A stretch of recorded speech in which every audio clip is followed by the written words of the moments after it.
Olá, amigos do canal U-Thermo.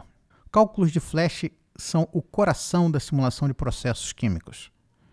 Há vários e vários algoritmos de cálculo para flashes isotérmicos, adiabáticos, dentre outros.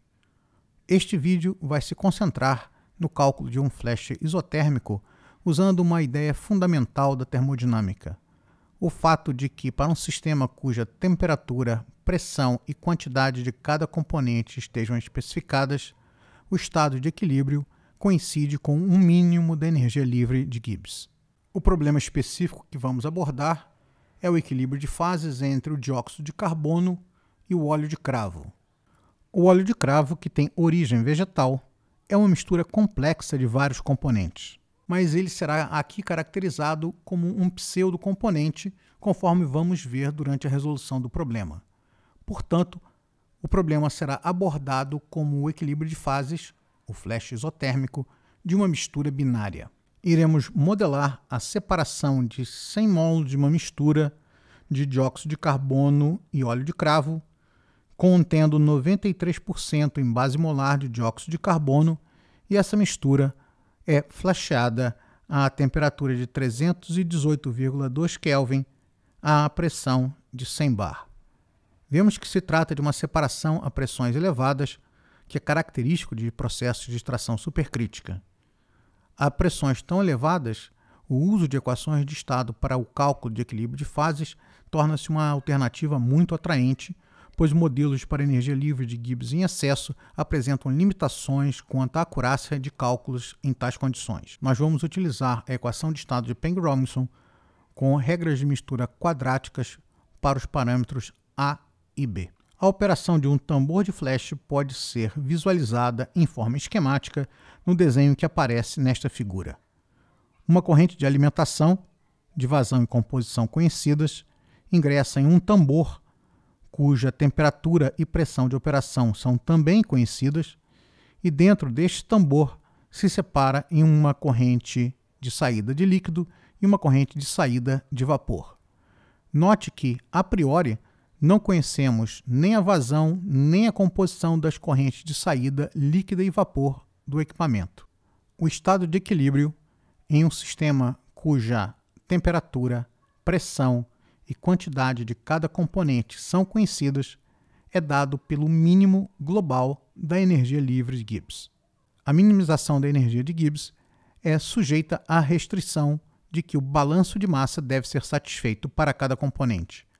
Assim, a quantidade de CO2 na corrente de saída de líquido mais a quantidade na corrente de saída de vapor deve ser igual à quantidade que ingressa no flash. E, do mesmo modo, a restrição análoga para o óleo de cravo.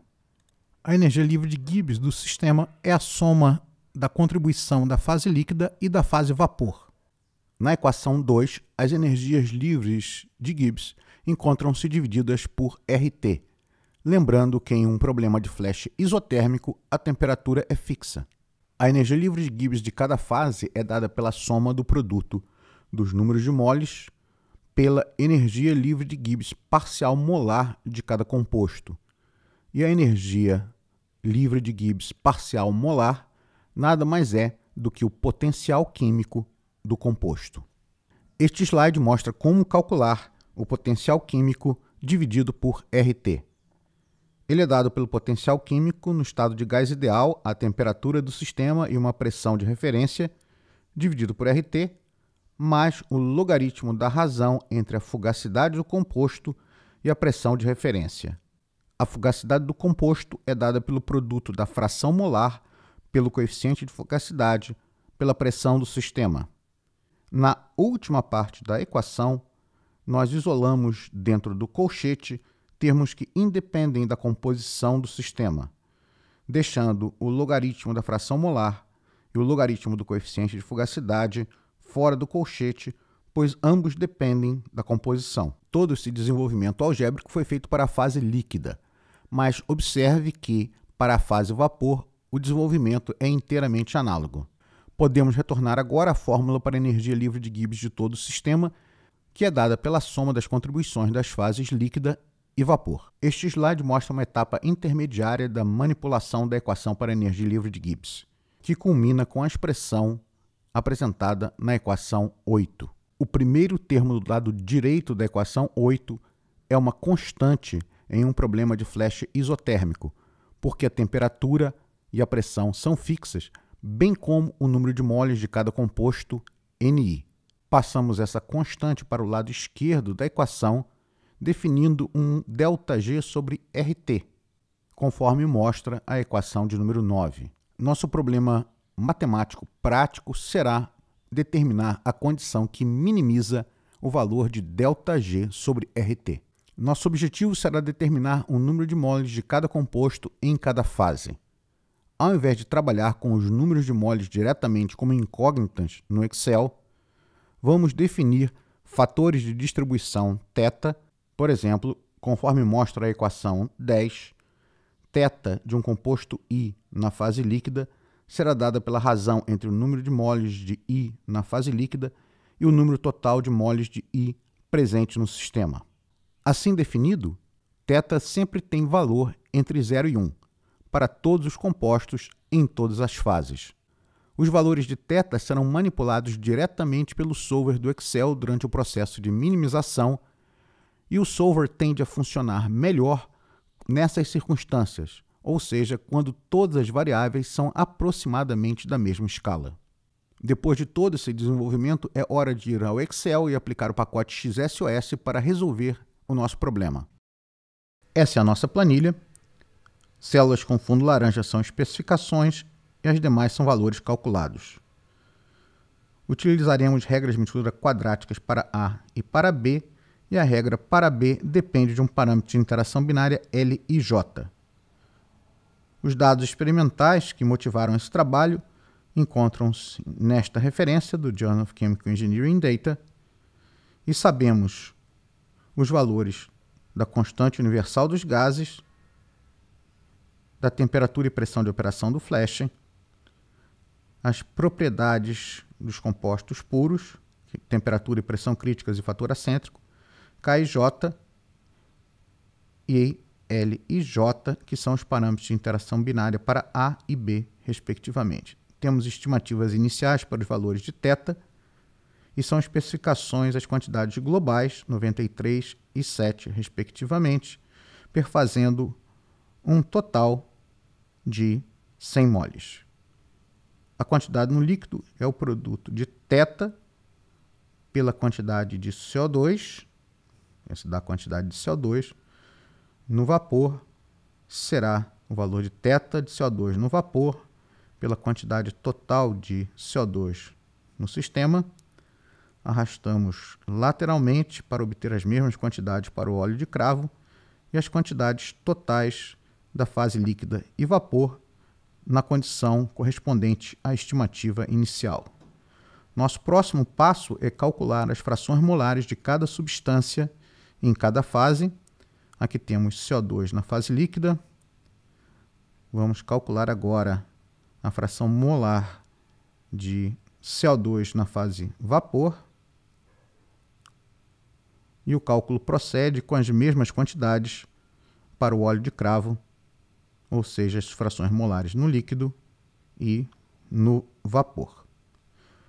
Vamos usar essas frações molares no cálculo dos coeficientes de fugacidade. Seus logaritmos, começamos marcando duas células e chamamos a função PRB2 ln φ L. Essa função usa a equação de estado que foi especificada no problema.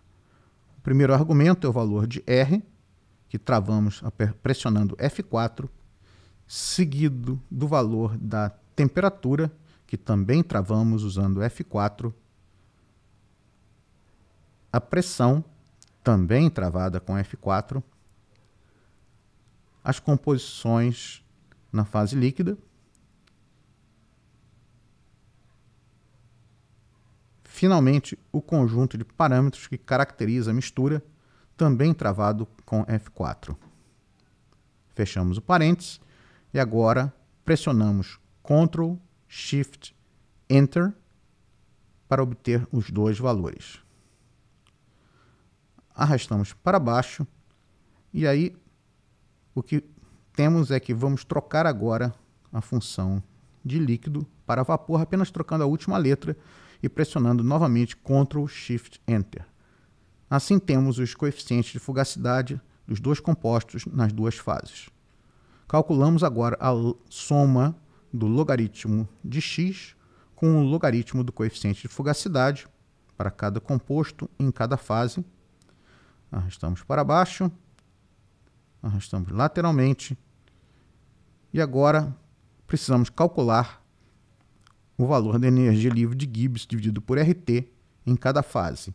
Isso é dado pelo produto do número de mols de CO2 na fase líquida vezes a soma de log de x mais log de φ mais o mesmo produto para o óleo de cravo. Repetimos o processo para a fase vapor e somamos as contribuições das fases líquida e vapor. Isso nos dá a energia livre de Gibbs total do sistema, que agora iremos minimizar usando o solver. Nosso objetivo é, portanto, minimizar ΔG total sobre RT, e para isso nós vamos alterar os valores de θ das fases líquida e vapor, que tem fundo azul. O processo de minimização se conclui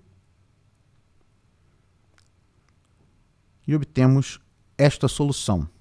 Este slide resume a solução do problema, no qual encontramos que a quantidade na fase líquida é de 24,2 mols e na fase vapor é de 75,8 mols, com as frações molares mostradas neste slide. Em resumo, o que vimos aqui foi a resolução de um problema de flash isotérmico, um problema em que a temperatura, pressão e quantidade dos componentes são especificações, através da minimização da energia livre de Gibbs. Muito obrigado por assistir a esse vídeo. O meu nome é Marcelo Castier e aproveito a oportunidade para convidá-lo a assinar o canal Uthermo no YouTube e a visitar a página do canal no Facebook. Saudações e até a próxima!